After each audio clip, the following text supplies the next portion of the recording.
The smell hits you before anything else. Not gradually, not politely. It arrives like a physical force, a wall of something so thick and layered and alive that your first instinct is to step backwards. But there is nowhere to step. Behind you is more of the same. Coal smoke folded into fog, horse dung fermenting in the gutter, the sweet sick rot of something animal that has been here too long. And underneath all of it, threading through everything like a dark current, the particular stench of 10,000 human bodies living in spaces built for 2,000. You breathe it in because you have no choice. This is the air of Whitechapel in the autumn of 1888, and it is already trying to kill you. You have arrived in the East End of London at what the newspapers will later call its most notorious hour. It is September. The nights are pulling in fast, the way they do in this part of England when summer finally concedes, and by 6:30 the light has already drained from the narrow streets around you into something that isn't quite darkness, but isn't safe. The gas lamps exist. You can see them at intervals along the main thoroughfare of Whitechapel Road, pooling thin yellow light onto the wet cobblestones. But they do not reach into the courts and alleys that branch off from the main road like broken capillaries. Those spaces, the ones with names like Flower and Dean Street, Dorset Street, Miller's Court, exist in a permanent dust that the lamps were never designed to reach. This is where most of the East End's people actually live. This is where you're going to spend the next 48 hours. And within the first 20 minutes, you will understand why that is a sentence with a very uncertain ending. You're not a tourist here. There are no tourists here, not in the way that word implies safety and distance. You are a person of ordinary means who has found themselves, through the particular cascade of misfortune that Victorian England specializes in delivering to its working poor, in need of a bed in this district on this night. Perhaps you came to London for work, and the work did not materialize. Perhaps you spent your last coins on the train fare from somewhere north, and now you're standing on this street with the fog beginning to press in from the river, and the cobblestones slick with something that is part rain, part grime, part things you're better off not identifying. Your immediate problem is arithmetic. A bed in a common lodging house, a doss house, as everyone here calls them without embarrassment, costs 4p a night. You have 3p. This is not a small gap. This is the difference between a roof and the street. And in Whitechapel in 1888, the street at night is a place where things happen to people that do not get reported unless the victim happens to be found in a specific and dramatic condition. The doss houses line Flower and Dean Street in such concentration that this single road has been called the focus of the worst element of the population by the Metropolitan Police themselves. There are more beds per square foot in these buildings than in any hospital in London. What they do not have is ventilation, privacy, warmth that reaches past the first 2 feet from the fireplace, or any serious mechanism for keeping the dangerous out. You need to find that extra penny. This sounds manageable. It is not. The economy of the East End in 1888 operates on a series of brutal margins that grind against each other constantly. The docks are the district's primary employer, and on a good morning, if you arrive at the dock gates before dawn, and you are lucky and you are strong, and the foreman happens to point at you rather than the man beside you, you might earn enough for a meal and a bed. On a bad morning, and most mornings are bad mornings, you get nothing. The casualization of dock labor means that thousands of men compete daily for work that is handed out by the hour with no guarantee of tomorrow. Women's options are narrower and worse. Matchbox making, trouser finishing, flower selling, or the work that polite Victorian society refuses to name directly, but which Whitechapel streets make impossible to ignore. The poverty here is not the romantic poverty of novels. It is the suffocating, structural, deliberately maintained poverty of a city that requires a permanent underclass to function and has arranged its institutions accordingly. By the time darkness is complete, around 8 o'clock, you still have not found the penny. You have walked. You have asked. You have stood at the edges of conversations in the 10 Bells pub on Commercial Street and listened to women with hollowed faces discuss the night's arithmetic in voices that have long since stopped containing surprise. One of them is Mary. She does not give you her full name. She has a coat that was someone else's coat before it was hers, and she holds it closed at the throat with one hand as she talks, not for warmth. She is past the point of expecting warmth, but out of habit, The way people hold things they cannot afford to lose. She tells you which DOS housekeeper on Dorset Street will sometimes let a bet on credit if you have a face he recognizes. She tells you not to drink the water from the court pump without boiling it first, and then she tells you, without apparent irony, that the court pump is broken anyway. She tells you that there have been murders. You already know about the murders. The whole city knows about the murders. The newspapers have seen to that. But hearing it said quietly by a woman standing in the fog of Whitechapel with her coat held closed at the throat makes it a different kind of knowledge. A physical kind. 3 hours later, at around 11 o'clock, you are inside. Barely. The DOS housekeeper on Dorset Street did not offer credit. What he did was accept your threepence and the promise of the fourth penny by morning. A transaction he clearly has no expectation of completing in your favor, made with the flat pragmatism of a man who has run this calculation 10,000 times. You are in a room that is not a room. It is a space containing 14 beds arranged in 2 rows so close together that the people in them are breathing each other's air directly. The mattresses are filled with straw that was last changed in a season you cannot determine by smell alone.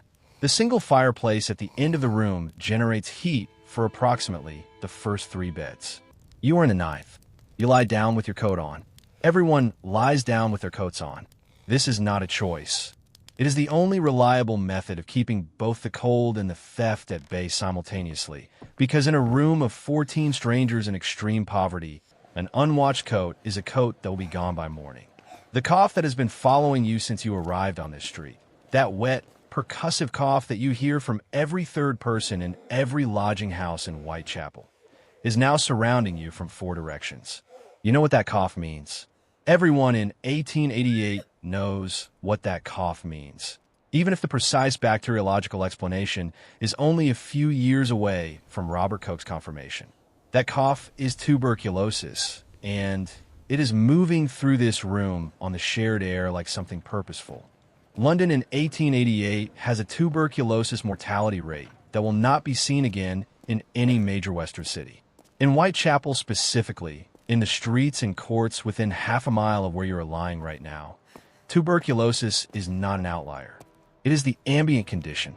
It moves through lodging houses and sweated workshops and the damp cellars where some families pay to sleep on bare earth because a cellar costs less than a floor. It does not discriminate between the very young and the working adult in any way that provides comfort. A person can be functionally healthy on a Monday and dead within 2 years of a lung infection contracted in a room exactly like this one. You are in that room. You are breathing that air, and you do not have the option of sleeping somewhere else. As dawn approaches, you are still awake. Not by choice. The man 3 beds to your right has been talking in his sleep with an intensity that suggests his dreams are not peaceful. And at some point in the small hour, someone came in through the main door, and there was a brief, sharp argument near the entrance that resolved itself in a silence in a way that did not feel like resolution, so much as suppression. You do not investigate. Investigating things in Whitechapel's lodging houses at 3 in the morning is not among the survival strategies endorsed by anyone with experience of the district. And here is the detail that nobody imagines. Here is the thing that sits underneath every other horror of this place and gives it its true, devastating shape. The most dangerous thing about surviving 48 hours in Victorian Whitechapel is not the cold, not the disease, not the violence that the newspapers are breathlessly cataloging this particular autumn. The most lethal force operating in this district is administrative. It is the system of poor law relief that surrounds these streets like a moat designed not to protect the people inside, but to keep them in. The workhouse, the Whitechapel workhouse on Baker's Row, offers a bed and a meal, yes, at a cost that the people of this district understand with the clarity of long experience. You surrender your name, your freedom of movement, your children if you have them and they're under 14, and your right to leave before a specified period. Families who enter the workhouse are separated by sex and age immediately and placed in separate wards with no guarantee of reunion. The deterrent is deliberate. The architects of Victorian poor law relief designed it to be worse than the worst alternative, on the theory that the threat of the workhouse would motivate the poor to find other means. What they failed to account for or chose not to account for, was what happened when there were no other means. What happened was Dorset Street. What happened was 14 people breathing tuberculosis in a room heated by a fire that reached 3 beds. You have been in Whitechapel for less than 24 hours, and your body is already being changed by it. Your lungs have taken in more coal soot and shared air in one night than they would encounter in a month in the countryside.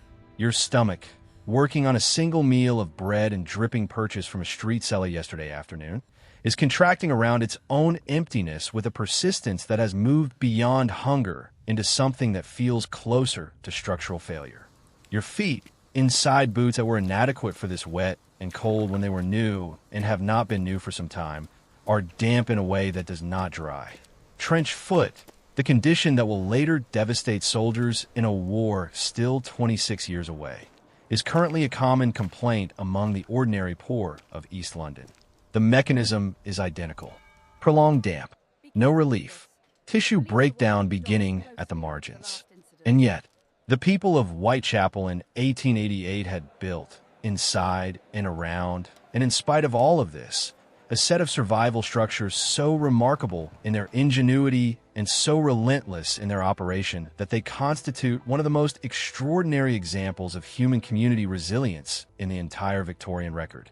The tally women, informal credit keepers in almost every street, maintained mental ledgers of who owed what to whom, extending bread and coal on trust to families they had known for years, absorbing losses they could not afford because the alternative was watching a neighbor's children go without.